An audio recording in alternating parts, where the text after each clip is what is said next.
devotion for reading through the Bible in a year in the 1 Year Bible, and today's devotion is for July 30th, and we're looking at Romans chapter 13, verses 1 through 14, and especially we'll look at verse 11 and following, which says, "Besides this, you know the time, that the hour has come for you to wake from sleep.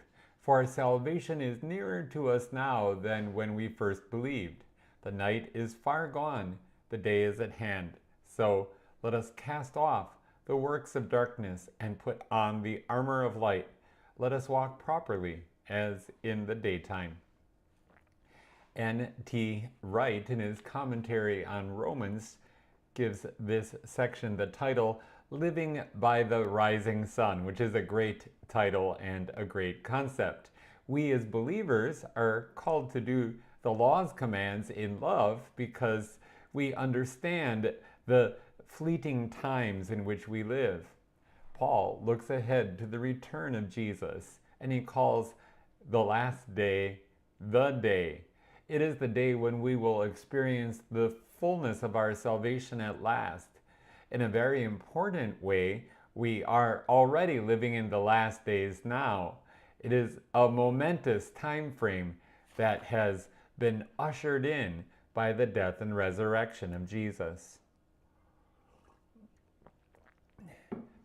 It is the hour to be raised from sleep. That is, now is the time to be awakened to faith in Jesus, and also time to wake up to the importance of living out our faith. Our salvation is ever nearer, that time when we will experience at last our final deliverance from sin and death as we are raised to life on the last day. The day is already dawning. This present age of darkness, sin, and death is nearing its end.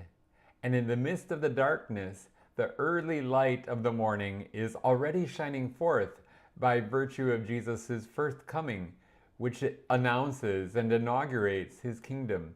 We live in the overlap, if you will, between the now and the not yet.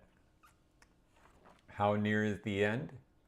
The reality is that time moves ever forward in a relentless march toward its culmination. When it comes to the last day, Henry Alford says this, "On the certainty of the event, our faith is grounded. By the uncertainty of the time, our hope is stimulated and our watchfulness aroused." Paul is remarkably practical in discussing these pre-dawn hours because he describes the practice of what clothes we are to put on, figuratively speaking. We take off the old clothes of the works of darkness, and we put on the new clothes that belong to the light, the armor of light in the ESV. In baptism, we were newly clothed with Christ. The idea of having been washed also ties in well with baptism.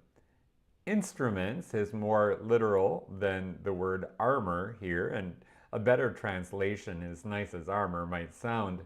The instruments of the light are all the acts of love that have been described from chapter 12, verse 1 onward in the book of Romans, describing how we offer ourselves as living sacrifices, serving the Lord.